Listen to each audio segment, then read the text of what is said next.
Hey yo, what's up dancer? Welcome into Poppin' Talking. What's poppin'? Let's talking with me Yusuf Sagita. And now on the dance floor we have Kak Kobi.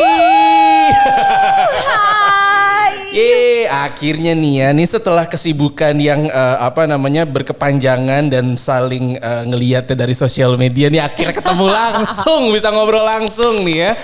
Ya kan kita ketemu job doang ya Kak. Asli gitu kan. Asli kita ketemu terakhir tuh job gitu dan pastinya menari gitu kan. Kita juga tahu basicnya Kak Kobi ini kan as a dancer gitu. Bisa diceritain gak Kak tuh dulu tuh awalnya kan biasanya kalau untuk Alpha Plus kan dulu ada kelas iya, gitu kan. Dulu iya. tuh gimana tuh? Dulu ini seru ceritanya.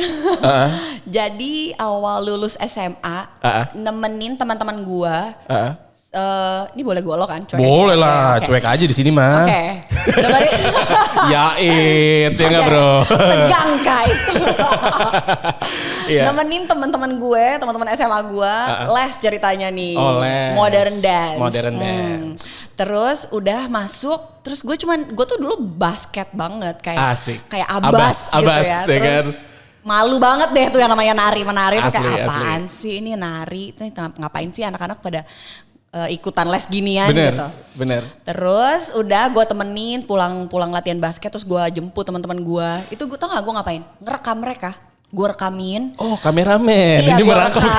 Tapi buat apa coba? Buat ngecengin. Jadi gue kirim ke cowok-cowoknya. Oh. Habis itu misalnya pulang kita makan gitu nongkrong. Okay. Dilihat nih cewek lo ngapain, coba joget-joget kayak gini. Okay. Kayak gitu terus kayak tapi keren tau cewek gue itu. Iya cewek lo keren. Udah terus bahan ceng-cengan dong tuh ya. Udah ketawa-tawa segala macam. Terus mereka mau ujian. Oh oke. Mau ujian terus kita latihan bareng nih ceritanya biar mereka ingat. Terus gue ngeliatin kayak gue bisa deh kayaknya. Ayo Bi ikutan nih kita latihan di satu rumah teman gue. Terus kita latihan bareng. Terus mereka yang kayak kok lo bisa sih? Sekarang gue gak diajarin sama gurunya. Gue cuma ngeliatin mereka latihan doang. Tapi biasanya gitu ya Kak? Visual itu lebih iya benar, ini kan? Benar. Mungkin ada basicnya karena gue dari kecil tuh udah tradisi dari SD. Oh, udah ada basic. Nari. Cuma belum pernah terjun benar-benar ke modern dance, belum pernah. Ya walaupun sukanya nontonnya Britney gitu kan. Asli. Yang emang kayak keren banget jogetnya nih. Asli. Dancer-dancernya apalagi kan. Kan. Terus Janet Jackson yang kayak gitu. Udah balik lagi tuh ke tadi udah bisa. Akhirnya mereka lulus nih, mas naik kelas. Naik kelas terus udah Bi ikutan aja lah daripada lo cuma datang-datang doang gitu. Emang gue anaknya tukang main ya. Ya udah ikutan masuk deh ke kelasnya. Dari mereka semua yang lulus duluan gue. Nah lo. Ini dia nih. Bener deh, udah lulus duluan nilainya A+, geng. A+ ya kan. Gue yang kayak what? Oke. Tapi pada saat itu dulu memang pada saat basicnya tradisi itu memang keluarga emang udah mendukung untuk aktivitas itu. Iya, mungkin nyokap gue iseng aja kali kayak ini anak apalagi yang dikerjain gitu kali ya. Gitu. Dari TK udah gerak jalan, puisi. Ada aja lesnya, gue juga bingung. Oh gitu, tapi khususnya keluarga khususnya nyokap tuh memang kayak membiarkan anaknya untuk memilih jalannya masing-masing atau yang memang sudah kayak diarahkan dari kecil Kak? Diarahin gitu ya, mungkin supaya karena, minta. Iya, yang lainnya mungkin nggak terlalu bagus kayak anak gue di menggambar nih. Stay-nya di nari misalnya. Sampai gue bisa perform sendiri zaman SD. Ya udah. Nari aja terusin deh gitu sampai SD. Oke. Kayak gitu. Yang lainnya tuh kayak baca puisi kayak anak gue nggak oke deh. Akhirnya udah stop gitu. Alat musik nggak ada satupun yang gue bisa. Akhirnya di stop. Bye. Iya. Oh jadi berarti memang udah diarahin dan memang didukung untuk ke arah yang. Sampai akhirnya gue stop nari pun itu karena bokap gue mau banget gue masuk ke tim softball Indonesia saat itu. Iya. Akhirnya gue ngambil softball di SD SMP. Tapi tetap aja nggak masuk. Oke. Jadi memang udah sempat kayak mau fokus ke sana gitu, cuman memang tetep, belum jalannya ke sana gitu ya. Nggak ke situ jalannya. Pindah ke basket sampai alhamdulillah di basket masuk Jakarta Selatan waktu itu. SMP, SMA megang Jakarta Selatan. Terus kuliah Perbanas tapi ya gitu nggak diterusin basket ya karena udah keburu masuk ke nari kan. Benar sama apa namanya sama Alpha Plus ya. Iya, udah sama Alpha Plus langsung pada Alpha saat Plus itu. Pertama. Dulu waktu pada saat kan dulu kan Alpha Plus kan memang dia bukanya sistemnya kelas. Nah justru pada saat kelas itu bukan kelas seperti pada kebanyakan kelas. Kalau sekarang kan kelasnya kan kayak open class and then choreography class. Kalau dulu kan memang benar-benar diarahin untuk performance kan, benar-benar diarahin untuk ke TV. Nah pada saat tahu kan tadinya kan cuman iseng tuh cuman nganterin dan ikutan gitu. Nah pada saat udah ikutan dan tahu untuk diarahin ke situ tuh ada excitement tersendiri nggak sih Kak pada saat itu? Percaya nggak? Gue awalnya nggak tahu. Serius? Gue nggak tahu kalau gue akan diterbitkan menjadi penari profesional. Oh wow. Demi, jadi gue kayak ya udah. Iya. Orang gue pertama kali datang ke Alpha Plus tuh takut banget karena semua rambutnya warna-warni, terus pakai sport bra yang kayak gitu. Oke. Gue anak SMA ngeliat kayak gitu takut banget kan. Asli. Terus akhirnya saat itu nggak mau. Terus lama-lama ya karena ada teman-teman di situ semua ya udah ikutan aja. Terus lulus nih, udah selesai lulus semua. Kalau dulu di Alpha Plus harus lomba. Ah iya, benar. Harus lomba. Udah ikutan lomba.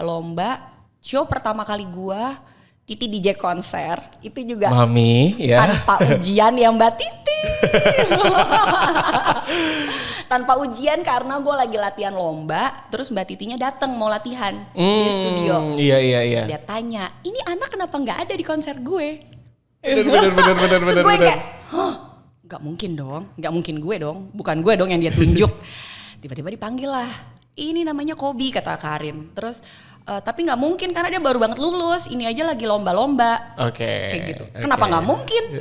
Bener. Wow, gue amazing ya. Terus tiba-tiba langsung diajak dulu kan Alpha Plus 2 lantai gitu. Terus diajak ke atas karena mereka semua latihannya di atas. Sebelum mulai latihan, gue didudukin. Gue, Karin, manajernya Mbak Titi, Mbak Titi. Karin bercerita, kalau ini anak masih baru, belum punya pengalaman nari apapun. Masa lo mau ngajak dia nari? Langsung ke konser lagi. Terus manajernya ngomong, gimana tuh Mbak Titi? Nggak apa-apa, kenapa? Gue udah lihat kok tadi dia nari. Oh dia tanpa audisi loh, masa langsung masuk aja? Nggak apa-apa, udah Rin, ajak aja. Oke, privilege. Kobi. Terima kasih gitu. Itu Sang Dewi ya? Iya. Bener kan? Iya, Sang Dewi kan? Oke. Takut banget. Iya bener. Itu memang yang paling seru sih. Menurut Sagi itu konser paling seru. Karena pada saat dulu tuh hype-nya itu beda banget sama sekarang gitu kan. Kita tuh masih nyari konser konser offline, kita dateng gitu kan, kita nonton, dan bener-bener ngerasain excitementnya itu ya lebih kepada kayak kita ketemu idola dan juga kayak soundnya tuh kan pasti beda banget kan. Iya, udah gitu dia idenya juga kan gila banget Mbak Titi di situ. Asli konsep. Dari bajunya juara sih dia pakai bulu itu kan jarang banget ya ada orang pakai tiba-tiba naik ayunan bulunya besar banget. Asli gitu loh, itu beda banget. Excitementnya. Nah gini, ngomong-ngomong masalah excitement nih Kak Kobi nih. Jadi kan tadi kita sudah sempat bercerita tuh Kak Kobi dari kecil memang ada olahraganya nih, softball satu, terus basket dan memang sempat sesuatu di Jakarta Selatan lah, megang Jakarta Selatan untuk basketnya. Nah ini kan ada ketertarikan dari segi olahraga memang udah dari dini nih. And then nari. Dan sekarang itu tuh back again to olahraga. Ya kan kita tuh jadi jadi menurut Kak Kobi sendiri seberapa penting sih bagi seorang dancer itu untuk knowing body form itu satu. Karena seperti kita tahu ya, as we know, as a dancer itu, iya kita nggak mau, tapi as we know kebanyakan itu ada yang overuse di area misalkan lutut atau pinggul gitu kan. Nah, seberapa penting sih body form, mengetahui body form sendiri tuh untuk menunjang kayak profesi kita sebagai dancer gitu Kak? Oke. Kalau buat aku penting banget karena sangat amat penting. Karena nari kan tuh art ya, lo nggak bisa bilang squat lo harus kayak gini, nggak bisa. Yang bagusnya menurut koreografernya kayak gini lo harus ikutin. Benar. Apalagi kan dancernya, ya kan? Benar. Apalagi kayak apa lo freestyle lo juga nggak bisa menahan badan lo untuk bergerak sebenarnya kayak ya Asli. udah lo lepasin aja. Iya, let kayak it gitu, flow. let it flow. Jadi yang terpenting sebenarnya selain lo mengetahui kalau sebenarnya gerakan lo tuh berbahaya nih buat badan lo. Ya sebelum itu semua menjadi cedera, ya lo pemanasan. Bener. Pemanasan untuk hal itu. Preparation untuk otot-otot lo, tulang segala macamnya. Bener. Ya kan? Itu sih yang penting banget dilakuin sama dancer sebelum mulai apapun yang dia ya bukan cuma dancers doang sih ya, kayak semuanya sih. Minimal bangun tidur kayak lo ngulet gitu lah, iya, apa ngulet gitu. kanan kiri gitu ya, stretching itu, kanan kiri. Itu udah minimal banget kan untuk persiapin otot lo ke depannya. Benar. Dan pada saat kita menari pun jadi lebih enak satu, Iya. terus dari segi stamina juga pastinya akan lebih menunjang ya. Betul. Apalagi kalau kita yang rajin banget olahraga Betul. gitu, itu pasti akan menunjang Iya, banget. itu. Starting dari kapan sih Kak? Mulai balik lagi ke karena kita kan terakhir ketemu aja kita nari. Ya kan terakhir ketemu nari. Aku memang udah tahu Harusnya before. nanyanya kenapa bisa nyemplung lagi ke olahraga Nah gitu. itu gimana coba bisa kenapa tuh bisa nyemplung lagi? Ayo kenapa? Ayo. Kenapa karena badan gue gede banget saat itu guys. Terutama Okay. untuk para ibu-ibu. Jadi kenapa aku balik lagi karena setelah melahirkan. Iya. Terus gue kayak gak bisa, badan gue harus kembali seperti semula gitu. Intinya akhirnya, itu, triggernya itu yang kayak gila gue jelek banget anjir. Kayak gitu kan. Gak boleh ya. Iya. Kayak, aduh gimana dong, itu gue pengen banget badan gue balik, intinya kayak gitu sih. Ikutan kelas, Iya. Zumba, kayak gitu-gitu. Terus tiba-tiba ada satu studio mau buka, dia awalnya memang butuhnya dancer. Oke. Tapi begitu interview dia nanya, lu punya license apa? Yang kita tahu, kita sering ketemu di tempat olahraga nih Bi. Lu kira-kira ada tertarik gak dengan olahraga yang kayak gitu? Dia nanya. Terus oke, olahraga yang paling aku suka saat itu strong. Oke, Strong Nation. Strong Nation. Yang paling aku suka itu, kalau Zumba ya sorry to say karena kita terbiasa nari, begitu gue ketemu sama trainer yang gak sesuai sama gue kayak dia gerakin apa sih gitu kan? Ya, dia kenapa bisa. gitu kan? Ada yang kayak gitu kan? Ada yang kayak gitu. Jadi saat itu, jadi pertama kali gue ngambil license di Strong kayak 3 tahun lalu ya? 3 tahun lalu? 3 tahun, enggak 4 tahun lalu. 4 tahun. Oh berarti pas starting before pandemic kan kita udah mulai ya, udah starting mulai, ya, udah starting ya. 4 tahun lalu itu ngambil Strong, 2 tahun kemudian baru ngambil Zumba. Oh. Jadi gue benar-benar ngambil Zumba tuh di 2019. 2019 ya. Oke. Nah, keputusan untuk berinvestasi di situ, itu kan kita kan ngambil kan itu bukan jumlah nominal yang kecil ya kalau kita bisa bilang. And then terutama kalau untuk Zumba LLC itu kan kita harus subscribe ZIN-nya setiap bulan ya kan. Beberapa dolar lah itu gitu kan, udah tahu semua ya. Beberapa dolar lah itu. Nah, keputusan untuk berinvestasi di situnya itu tuh itu kan bukan satu pilihan yang mudah ya. Pada saat kita bekerja pasti mengharapkannya income. Tapi pada saat kita memutuskan untuk berinvestasi di situ, itu kapan tuh Kak? Bukan kapan, lebih tepatnya tuh kenapa Kak? Karena gue melihat opportunity yang sangat besar di situ. Besar banget. Dan mungkin dari kliennya ngelihat, oke, lu dancer, terus lu bisa, selain lo bisa strong, lo bisa joget. Belum apa-apa, gue udah punya tawaran banyak banget, udah dapet tawaran sebanyak itu. Jadi mau nggak mau, ya lo harus ambil.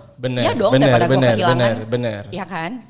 Ya kayak gitu. Jadi kayak, oke, ya udah, gue nekat untuk ambil aja dulu, jalanin aja dulu. Toh gue suka juga dengan dua-duanya. Suka strong, suka dance, jadi ya udah. Bener. Ambil aja ya. Ya memang kebanyakan tuh pada saat kita pada saat kita mencoba untuk mencari opportunity di dunia fitness industry yang which is kebanyakan dancer juga ujungnya ke sana gitu kan, banyak banget kan sekarang gitu.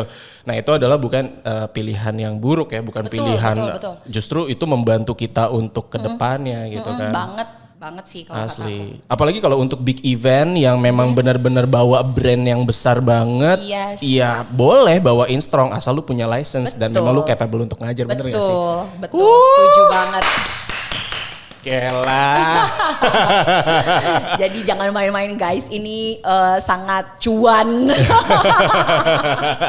Ya itulah. Sesungguhnya. Karena kebanyakan kan kalau dari kita itu dulu mungkin bukan skeptis, tapi lebih kepada kayak ya mungkin opportunity-nya pada saat itu masih banyak di dunia industri nari, yang which is pada saat itu event-event masih di mana-mana gitu kan.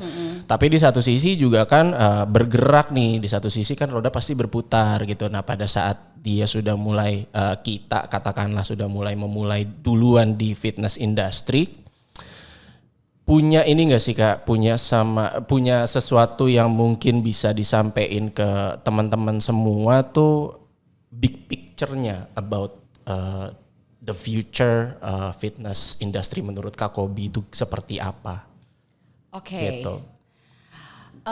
Berat ya saya. Kalau tadi kan tuh kan katanya datengin cuan, emang bener. bener banget. Gitu. Apalagi sekarang Cie. Kalau buat aku intinya di fitness ini nggak main-main sih, asal kalian bisa beneran terjun dan mempelajari dengan benar. Jadi jangan sampai bawa partisipan kalian ke tempat yang salah juga. Jadi pelajarin dulu sampai benar, sampai ya mungkin gue juga nggak sempurna banget, cuman tips aja nih buat kalian. Pelajari dulu sampai benar, dan kalau udah bisa kalian boleh share kebiasaan kalian tentang olahraga ini apapun itu. Karena selain mendapatkan cuan yang lumayan, itu juga kalian juga dapat pahala yang sangat besar. Ya dong, bikin orang jauh lebih sehat. Bikin orang jauh lebih sehat, bikin orang jadi lebih happy. Karena olahraga tuh adrenalinnya kan. Yes, itu bikin orang jadi lebih happy. Terus menambah pertemanan yang positif, guys. Asli. Itu benar sih. Itu kelihatan banget lah gitu. Kelihatan banget. Jadi banyak banget positifnya. Terus kenapa nggak diambil kesempatan itu? Ditambah lagi ada science di belakangnya, yang which is ya ambil investasi untuk sertifikasi dan lain-lain. Betul. Maka tadi gue bilang pelajari dulu dengan benar. Kalau udah oke, baru kalian bisa share kebiasaan kalian apapun itu. Ini dia ya kan. Jadi itulah sebenarnya alasan kita semua bukan beralih, kita masih nari. Betul. Kita masih nari. Gitu loh. Cuman lebih lebih kepada kayak bukan memanfaatkan opportunity, tapi di satu sisi kita menciptakan peluang gitu ya. Di satu sisi kita juga jauh lebih sehat secara pribadi gitu. Karena kan kita juga sering workout dan lain-lain. Even kita masih rada susah untuk mengatur jadwal untuk workout kita sendiri gitu. At least tuh kita kan sering ngebawain kelas dan lain-lain. Itu pun udah merupakan bergerak olahraga gitu kan. Nah, balik lagi nih ke ke pentingnya si dancer ini tahu tentang body formnya. Pada saat tadi Kak Kobi bilang pemanasan, biasanya nih 2x8 dulu yuk, mumpung ada. Biasanya begitu kan? Mumpung ada nih. Oke guys, istirahatnya 10 menit, nanti kita ini lagi off lagi. Nah, pada saat kita lagi di latihan, mungkin Kak Kobi punya tips nggak? Misalkan nih, ini pemanasan yang mudah dilakukan, tapi ini sangat efektif untuk untuk body stretch. Let's say kalau dari Sagi biasanya tuh arm stretch. Itu udah pasti wajib gitu kan. Nah, kalau misalkan Kak Kobi mungkin ada sedikit tips yang mudah untuk dilakukan untuk teman-teman dancer nih, terutama gitu loh. Biasanya tuh yang menghadapi 2 kali 8 dulu yuk gitu. Itu tuh gimana tuh Kak? Kalau aku biasanya kalau misalnya udah mepet banget, ngulang aja dulu yang kemarin. Gak usah pakai power. Oke. Kalian tahu kan nih kayak 1, 2, 3 and 4, 5, 6. Karena kalau buat dancer itu warming up yang dinamis itu lebih masuk daripada kalian cuman statis 1, 2, 3 mendingan kayak 1, 2, 3 gerakin aja semua, gerakin dulu. Itu kan lebih efisien. Gitu. Dari pasang sepatu terus kayak shoulders roll, kanan kiri itu lebih oke. Bener. Kalau yang datang telat-telat kan ya. Asli. Guys maaf. Telat, terus koreografernya udah yuk, buru yuk. Seniornya udah capek udah, mungkin. Aja. Gimana lagi nih? Bener. Itu ya. Itu. Jadi, ya itu dia tipsnya gitu ya. Nah dan jadi tahu ya, jadi tahu lah. Asli kita tuh kayak bukan kebanyakan OV tapi lebih kepada kayak itu kan sesuatu yang harus dipresent juga oleh koreografer ke klien kan, which is memang jadinya juga harus bagus dan memang yang bisa merepresentasikan si materi yang dikasih ke koreografer itu. Jadi kita juga nggak bisa kayak ini lama banget sih ini koreonya nggak bisa maksa kayak begitu kan gitu. Toh mereka berpikir untuk bikin apalagi ya kan. Nah justru pada saat dia lagi berpikir ya mungkin lo bisa lakuin pemanasan dulu, bener nggak sih gitu loh, supaya kurangin kayak cedera dan lain-lain gitu. Nah terus terakhir nih Kak, pada saat kita sudah ini kalau aku bisa bilang nih, ini bukan rada serius ya, tapi dari tadi kita omongannya memang ke arah yang lebih serius. Kenapa? Karena ini tuh tadi pada kata dia jangan berat-berat. Ini tuh bukan dunia main-main guys. Ini tuh emang bener-bener tuh pada saat kita sudah memilih menjadi profesional di dunia ini.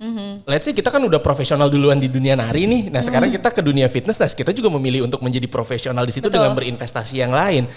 Nah pada saat kita memilih untuk menjadi profesional di satu bidang apapun itu, yang terpenting tuh buat Kak Kobi tuh apa?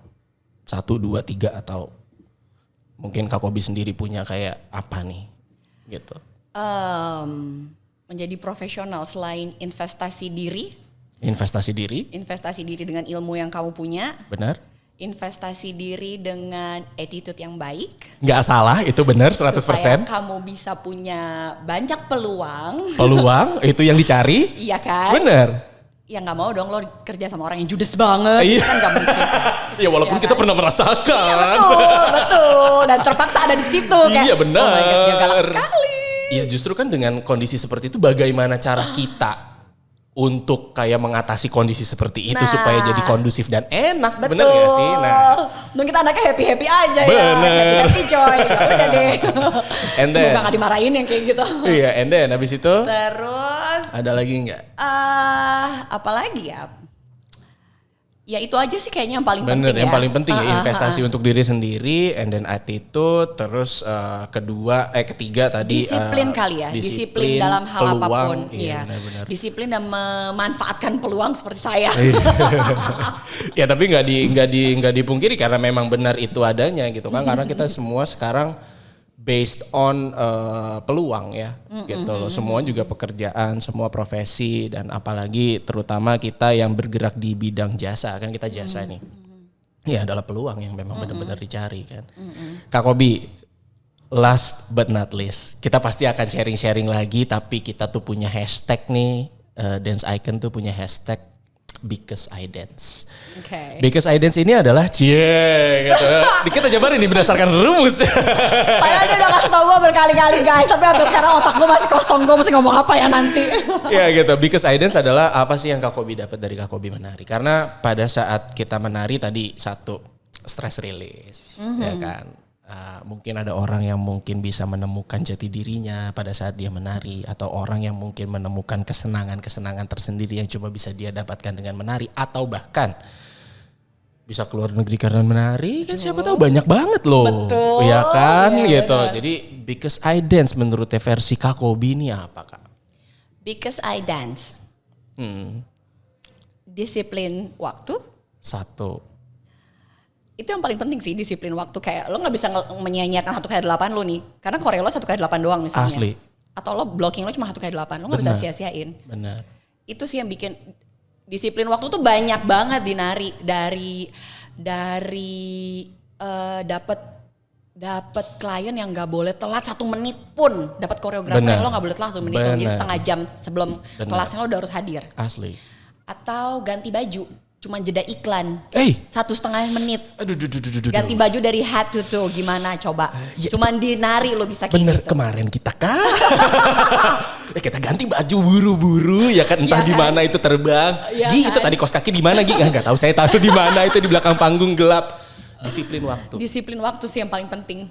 Itu ya, disiplin waktu. Jadi itu yang Kak Kobi dapatkan karena cuma bisa dinari sih ya. Enggak cuma bisa dinari, sebenarnya cuman bisa di mana aja, tapi dengan karena pertama kali kerjaan gua itu di nari dan itu bisa terjadi dimanapun, ternyata bisa gua interpretasikan kemanapun di kerjaan apapun. Oh, itu dapatnya karena menari tapi bisa dimasukin ke semuanya, semuanya gitu ya, bisa adjust. Jadi kayak orang-orang, kok lo bisa sih Bi? Ya bisa, mau gimana? Iya, karena udah terbiasa. Udah terbiasa. Gitu kan, udah terbiasa karena misalkan GR jam sekian atau dari proses latihan deh. Latihan tanggal sekian dari jam sekian sampai jam sekian gitu. Ntar GR standby bla bla bla bla. Itu kan ada waktunya tuh gitu. Dari situ gitu ya membiasakannya. Iya itu dia lah gitu ya. Ya memang itu sih rata-rata juga yang banyak diomelin ya gara-gara telat biasa aja. Oh sama fisik. Fisik itu juga. Mungkin banyak orang yang mikir gue tuh nari udah sama kayak olahraga tahu gitu. Betul, tapi kalau tanya sama kita sebenarnya enggak. Tapi itu bisa dipakai kalau abis ngajar satu kelas, terus lo bisa ngajar kelas lain. Bener. Kalau bisa sampai kayak gitu sih Bi fisiknya, mohon maaf kita di nari bisa latihan dari jam 8 pagi sampai jam 3 sore. Benar. Itu tidak duduk, mungkin duduk cuma jam makan siang doang, ya kan? It means kalau ngajar lo cuma sejam. Iya. Jadi kalau back to back kelas itu udah biasa. Itu yang kita cari malah. Betul. Ya. Kalau ada jeda malah jadi kok jeda nih gitu. Ayo back to back deh boleh gitu ya. Kalau back to back kelas buat kita yes. Oke, ayo let's go ngajar lagi gitu. Karena sebelumnya kalau di nari ya lo latihan jam 8 pagi sampai jam 3 sore cuy, gak berhenti. Asli. Fisiknya dari mana? Iya kan? Bener. Untungnya kita dapat duluan dari nari. Bener. So tagline-nya kalau buat Kak Kobi nih gue yang bikinin nih. Ya kan? Mencari kesempatan di balik kesehatan. Aduh, ya bisa juga gue yang bikinin gitu ya, mencari kesempatan di balik kesehatan. Ya, bisa. Nah, kesama nih kita juga mencari subscriber di balik tombol subscribe ya. Dan guys jangan lupa ya, pencet tombol subscribe-nya dan juga turn on notification-nya, klik tombol like dan juga drop your comments below. Kali aja siapa tahu nanti komen-komen kalian tuh akan dibalas dan pastinya komen-komen kalian juga bisa menjadi next inspiration buat kita buat ngundang siapa lagi ya gitu yang bakal ada di Popin Talking kali ini. Dan jangan lupa juga untuk follow on our all social media platform dan pastinya ketemu lagi di episode berikutnya. Sagi pamit. Kobi pamit. And have a nice blessed day. See ya.